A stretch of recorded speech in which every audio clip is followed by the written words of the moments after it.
नमस्कार. झडपीगुरुजी.com मध्ये आपले स्वागत आहे. मित्रांनो, आपण कोरलड्रॉच्या भाग क्रमांक 2 मध्ये रूलर्स, ग्रिड्स आणि गाईडलाईन्स याविषयी आपण माहिती घेणार आहोत. कोरलड्रॉ ओपन होत आहे आणि या ठिकाणी न्यू डॉक्युमेंट करेन मी. न्यू डॉक्युमेंटला आता इंचेसमध्ये घेऊया आपण. 5/4. ओके. हां, आता आपल्याला रूलर्स, ग्रिड्स आणि गाईडलाईन्स याविषयी आपल्याला माहिती बघायची आहे. ती व्ह्यूमध्ये जाईन मी आणि या ठिकाणी चेकबॉक्स दिसतात 2 तुम्हाला.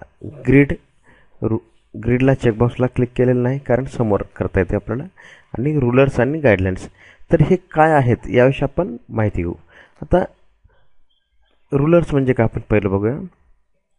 हे जे तुम्हाला वरती 0, 1, 2, 3, 4, 5 दिसतंय, म्हणजे आपण काय केलं आहे, 5 इंचाचे डॉक्युमेंट तयार घेतलेलं आहे सुरुवातीला. या ठिकाणी डॉक्युमेंट साईज दिसते आपल्याला तुम्हाला. हे 5/4 इंच. तर या 0 पासून तर 5 पर्यंत हे हा 1 इंच, 2 इंच, हे 3 इंच आणि हे 4 इंच आणि हे 5 इंच. म्हणजे ज्यावेळेस तुम्हाला डॉक्युमेंट सेटअप करायचं असतं किंवा बॅनर बनवायचा तुम्हाला 5/4चा 5/4 फुटाचा बॅनर आहे तुमचा, तर त्यावेळेस 5/4 फुटाच्या बॅनरवरती कोणत्या ठिकाणी कोणते ऑब्जेक्ट किंवा इमेज असतील किंवा टेक्स्ट असेल ते ॲक्युरेट बसलं पाहिजे. म्हणजे त्या बॅनरचं प्रमाण, म्हणजे साईज, इमेज साईजचं प्रमाण किंवा फोटोवरील त्या टेक्स्टचं प्रमाण हे किती दिसलं पाहिजे, यासाठी आपण या रूलर्सचा आपण वापर करू शकतो आपण. ठीक आहे. मी या रूलर्सला कशा पद्धतीने आपण वापर करायचा बघू आपण. ज्यावेळेस मी शिफ्ट धरेन आणि माऊसच्या राईट क्लिकनं प्रेस करेन त्यावेळेस मला हा रूलर चेंज करता येऊ शकतो. म्हणजे इथून मला बदल करून घेता येऊ शकतो. समजा 1, 2, 3, 4, 5 असं. आणि हे 0, 1, 2, 3, 4 म्हणजे 5/4चा हा बॅनरचा सेटअप इथं झालेला आहे. किंवा पुन्हा याला मी परत नेईन, इथे कोपऱ्यात ठेवेन. हां, तसं झालेलं आहे. आता याला आपण काय म्हटलं जातं, रूलर्स असं म्हटलं जातं. हे म्हणजे तुम्ही याचा वापर हा माप घेण्यासाठी डॉक्युमेंट सेटअपचं आपण करणार आहोत. ठीक आहे. आता ग्रिड्स म्हणजे काय आपण याविषयी आपण माहिती पाहूया. ग्रिड्स म्हणजे ज्यावेळेस तुम्ही एखादा डॉक्युमेंट बनवलेला आहे त्या डॉक्युमेंटवरती आता या चौकटी तुम्हाला आलेल्या दिसतील. म्हणजे या ग्रिड्सचा अर्थ काय तुम्हाला हे अधिक सविस्तर समजून इथून जाता येईल आपल्याला. टूल्समधून ऑप्शन, आणि ऑप्शनमध्ये आल्यानंतर या ठिकाणी ग्रिड नावाचं एक ऑप्शन आहे, गाईडलाईन्सच्या खाली ग्रिड म्हणून. तर ग्रिड लाईन पर इंच इथे या ठिकाणी विचारायला आहे आपल्याला, हो म्हणायचं आपण. आता हॉरिझॉन्टल ग्रिड आहे. आता या ठिकाणी बघा, हे रूलरसुद्धा आपण एकासाठी बंद करू आपण. हे रूलरसुद्धा कसे आहेत, हे हॉरिझॉन्टल रूलर आणि हे व्हर्टिकल रूलर, म्हणजे उभे, आणि हे हॉरिझॉन्टल रूलर. आता आपलं इथं ग्रिडसुद्धा हॉरिझॉन्टल आणि व्हर्टिकल आहेत. आता आपण काय करूया, हे जे डबे तुम्हाला बारीक बारीक दिसतात, हे डबे आपल्याला खूप बारीक करून घेता येऊ शकतील.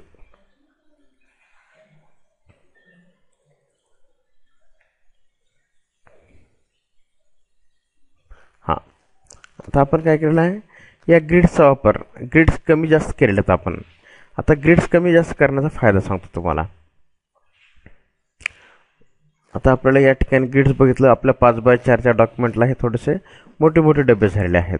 आपण काय करू, 2 प्रमाणात घेऊ, म्हणजे 2 आणि ते 2. हां, म्हणजे या ठिकाणी 1, 2 असे एवढे बॉक्सेस झालेले आहेत. 1, 2, 3, 4, 5, 6, 7, 8, 9, 10 बॉक्सेस या ठिकाणी तयार झालेले आहेत.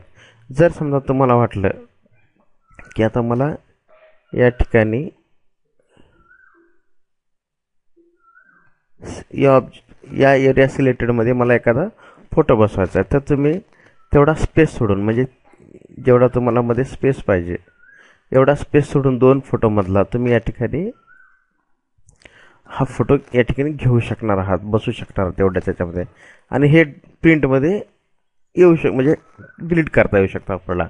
म्हणजे जर समजा तुम्ही एखादी बॅनरवर गोष्ट लिहिली आणि त्याच्याखाली तुम्हाला काही व्यक्तींचे फोटो ॲड करायचे आहेत, तर फोटो मागं पुढं होऊ नये किंवा फोटोमधलं अंतर दोन्हींचा सारखं राहावं यासाठी आपण या ग्रिड्सच्या टूल्सचा आपण वापर करून त्यांचं समप्रमाणामध्ये बॅनरचा साईज दुरून बघितल्यानंतर चांगलं राहावं यासाठी आपण ग्रिडचा वापर करून आपण फोटोंचे अंतर दोन्हीमधलं स्पेसिंग जे आहे ते आपण अचूक ठेवू शकतो आपण.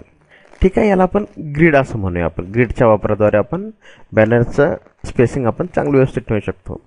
ठीक आहे, तुम्हाला रुलर्स समजलेलं आहे आणि ग्रिड समजलं. आता गाईडलाईन्स म्हणजे काय आपण माहिती घेऊया. हे जे हॉरिझॉन्टल गाईडलाईन्स आहेत आपण याला मी ते काय केलं, याच्यावरती जाऊन माऊसनं प्रेस केलं आणि याला इथं धरून आलेलं आहे. ओके, आणि इथून पुन्हा याला इथं धरून आणलं.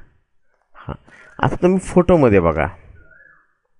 आता या ठिकाणी ही हा जो बॉक्स आहे तो बॉक्स या बॉक्सपेक्षा मोठा दिसतोय, याच्यापेक्षा मोठा दिसतोय. मग त्यावेळेस काय करायचं असतं, तर हे जे हॉरिझॉन्टल लाईन्स आहेत ते आपल्याला मदत करत असतात डॉक्युमेंटचं सेटअप करत असताना हे करण्यासाठी. आणि याचा विषय सांगतो तुम्हाला, ज्यावेळेस तुम्ही एखादा डॉक्युमेंट सिलेक्ट केलेला आहे पिक टूल वापरायचं आणि सिलेक्ट केलं आणि त्याच्यावरती क्लिक केलं, तर ते आपण ज्या गाईडलाईनला आपण क्लिक केला ती गाईडलाईन ही रेड होते. आणि आता तुम्हाला वाटलं की बाबा मला या गाईडलाईनचा कलर किंवा ह्या ज्या डॉटची साईज आहे ती थोडंसं वाढवायची. यासाठी काय करू, आपण डबल क्लिक करू याच्यावर आणि याच्यावरती जाऊन इथं गाईडलाईन्सला आपल्याला हव्या त्या साईजमध्ये आपण बदल करून घेऊ. मॉडिफाय करतो आहे, ही झालेली आहे मोठ्या लाईनची. ओके, आणि इथे छोटे छोटे डॉट्स, इथे मोठे मोठे डॉट्स. म्हणजे या आपण काय करू शकतो, आपण बॅनरवरती या गाईडलाईन्सचा वापर करून आपण इमेजेस किंवा स्पेसिंग व्यवस्थित करू शकतो. त्याच्या प्रमाणामध्ये, त्या बॅनरच्या प्रमाणामध्ये आपण काम करण्यासाठी इथून या रुलर्स, ग्रिड्स आणि गाईडलाईन्सचा आपण वापर करू शकतो. हे 3 फोटो आपण सेटअप करण्यासाठी याचा वापर केला आहे, रुलर्सद्वारा गाईडलाईन्सचा. आणि ग्रिडिंग ही आपल्याला त्याचं बॉक्स येऊन थोडंसं मदत करते की बाबा तुम्हाला जी इमेज या ठिकाणी ठेवायचं आहे, लेफ्ट साईडनं 2 बॉक्स ठेवून, राईट साईडनं 2 बॉक्स ठेवून, ते आपण या ठिकाणी करू शकणार आहोत. नक्कीच या भागामध्ये तुम्हाला रुलर्स, ग्रिड्स आणि गाईडलाईन्स या निळ्या यांच्याविषयी तुम्हाला माहिती मिळाली आहे. अधिक व्हिडिओसाठी आपण झडपीगुरुजी.com ला संपर्क साधायचा आहे. धन्यवाद.